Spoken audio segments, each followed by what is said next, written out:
আজকে হচ্ছে আমাদের রবীন্দ্র জয়ন্তী উৎসব। তো আমরা সকলে এক্সাইটমেন্টে আমাকে ফেলে দিচ্ছে ঠেলে। এই যে সবাই হ্যালো হ্যালো। তো আমরা আজকে রবীন্দ্র জয়ন্তী উপলক্ষে সবাই একত্রিত হয়েছি এক জায়গায়। আজকে আমাদের প্রোগ্রাম।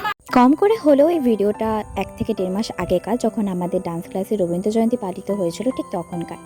আমার ফোনে স্টোরেজ ফুল হয়ে যাওয়াতে আমি ভিডিও ডিলিট করতে গিয়ে ভিডিওটা পেলাম, যে কারণে এত লেট করে আপলোড করছি। এবছর খুব ছোট করেই ডান্স ক্লাসে রবীন্দ্র জয়ন্তী পালিত হয়েছিল, কারণ আমাদের আন্টি একটু অসুস্থ ছিল। ডেকোরেশনের দায়িত্বটা এবছর পুরোটাই বড়দের উপর পড়েছিল। আপনার ডেকোরেশন দেখে বুঝতেই পাচ্ছেন যে আমরা কত সিরিয়াস এই বিষয়টাকে নিয়ে, যে কারণে মাত্র প্রোগ্রাম শুরু হওয়ার 3 ঘন্টা আগে ডেকোরেশন স্টার্ট করি। আমরা আমাদের 100% দেওয়ার চেষ্টা করেছি, কিছু করে উঠতে পারিনি সেটা বড় কথা নয়, কিন্তু আমরা চেষ্টা করেছি। যাই হোক, আজকের মতো ভিডিওটা পর্যন্ত। টাটা।